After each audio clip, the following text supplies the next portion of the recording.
Hello दोस्तों। आज हम बात करेंगे पराशर होरा के दूसरे अध्याय के पहले श्लोक की और तीसरे अध्याय के पहले श्लोक की। तो इसमें मैत्रेय जी बोलते हैं पराशर जी को, जो व्यक्त विष्णु काल रूपी जनार्दन हैं, उनके अंगों का ज्ञान कर्म से मेषादि राशियों द्वारा बताइए। अब ये जो पहला जो श्लोक है दूसरे अध्याय का, यानी कि राशि प्रभेदाध्याय में, ये बहुत इंपॉर्टेंट है। क्योंकि अब यहाँ पर आप समझिए कि जो 12 राशियां हैं, ठीक है, वो क्या है, विष्णु भगवान का व्यक्त रूप है। और कौन सा रूप है व्यक्त में? काल रूपी जनार्दन रूप, काल रूपी जनार्दन रूप। तो अब यहां पे ये समझिए कि काल शब्द का यूज हुआ, यानी कि टाइम बहुत इंपॉर्टेंट है। तो इसका मतलब ये है कि जो जीवन है उसमें स्थिति एक चीज है, एक चीज है कि समय के साथ कालचक्र चल रहा है, ठीक है। काल चक्र जो चलता है उसको हम जानते हैं दशाओं से, ठीक है। तो अगर आप देखेंगे ये जो बुक है, इसका 60% पार्ट जो है, 60% जो भाग है इसका, वो सिर्फ दशाओं के बारे में है। इस वजह से दशाओं के बारे में, सिर्फ दशाओं के बारे में, ये बहुत जरूरी है। तो बिना दशा के आप ये नहीं बता सकते कि कौन सा फल कब मिलेगा, ठीक है। कई कई सारे चार्ट में आप देखोगे कि का प्रॉमिस वहां पे रहेगा, राजयोग रहेगा, बहुत कुछ रहेगा, धन रहेगा, कुछ भी रहेगा, लेकिन दशा नहीं आएगी तो नहीं मिलेगा। अगर दशा नहीं आई उस ग्रह की, तो उस ग्रह से संबंधित कोई भी फल नहीं मिलेगा, ठीक है। ये बहुत इंपॉर्टेंट बात है। अच्छा, दूसरा, अब और गहराई में जाते हैं। तो चैप्टर 3 का पहला जो सूत्र है, चैप्टर 3 का जो पहला सूत्र है वो है, पराशर जी बोले, हे विप्र, सूर्य काल पुरुष की आत्मा, चंद्रमा मन, मंगल सत्व, बुद्धवाणी है। अब काल पुरुष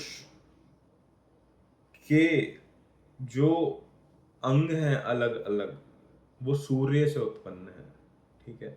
राशियां भगवान विष्णु के व्यक्त जनार्दन काल रूप हैं, ठीक है। और सूर्य काल पुरुष वो क्या बताते हैं? वो इंसान के मन की जो अलग अलग गुणवत्ताएं हैं, जैसे कि मंगल जो है, मंगल क्या है? विल पावर है, ठीक है। विल पावर यानी कि मैंने एक चीज सोची कि मुझे ये करना है तो ये करना है, एक डायरेक्शन है, भेद करने की शक्ति है मंगल में। बुद्ध क्या है? बुद्धि, बुद्धि यानी कि विभाजन और निश्चय करने की शक्ति, ठीक है।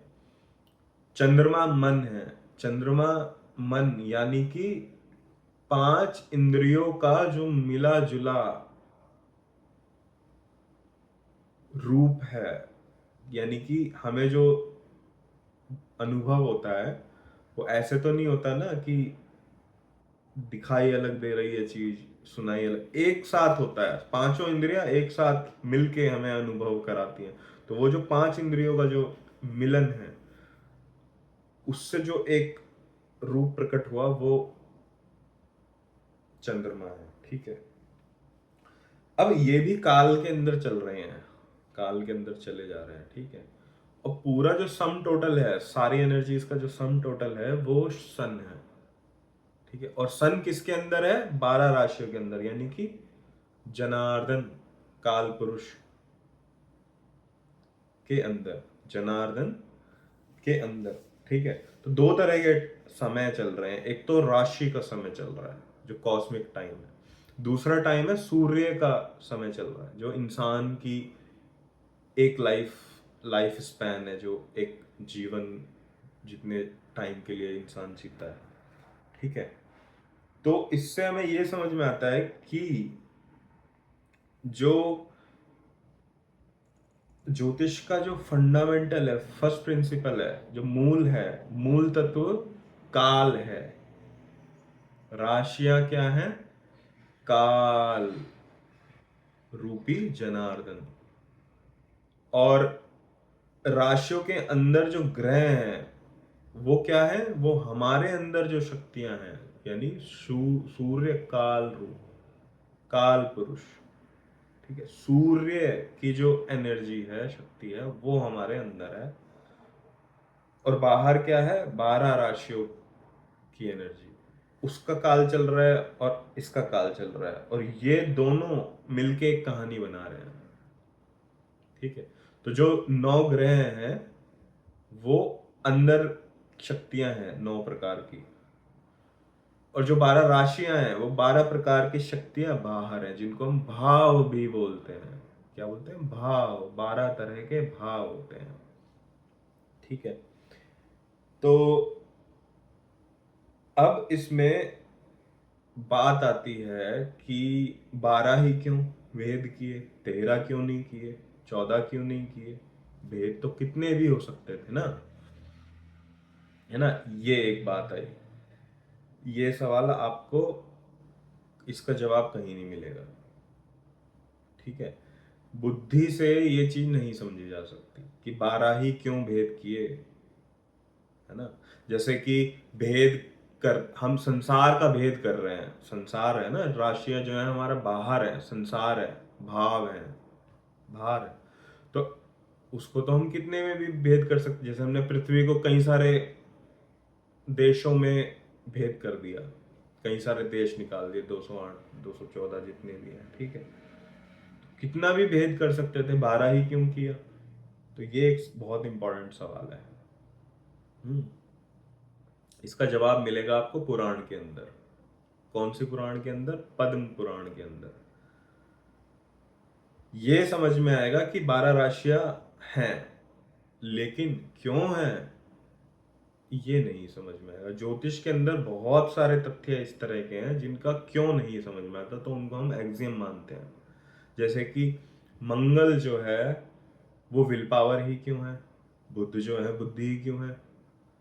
वीनस जो है वो प्लेजर या ब्यूटी या कला से संबंधित क्यों है? गुरु जो है वो परसेप्शन या अखंड मंडलाकारम ही क्यों है ना? तो ये क्यों वाला जो जवाब है, ये आपको किसी किताब में नहीं मिलेगा। ये आपकी जिज्ञासा पे निर्भर करता है। मिलेगा, इसका जवाब मिलता है। गुरु अखंड मंडलाकारम क्यों है? मिलेगा। सूर्य जी भगवान को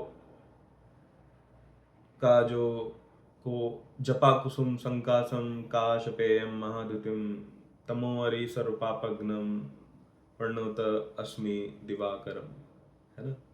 इसके अंदर आपको मिलेगा कि सूर्य भगवान जो हैं वो जपा कुसुम संकाशम काशपेयम महाद्युतिम क्यों है? वो चॉइसलेस अवेयरनेस क्यों है? माइंड के अंदर उनको क्या बोला गया है? चॉइसलेस अवेयरनेस, यानी कि जब आप कुछ भी पकड़ने की कोशिश नहीं कर रहे हैं, बस दृष्टा हैं, दृष्टा हैं, तो वहां पे सूर्य और जुपिटर गुरु एक्टिवेटेड है।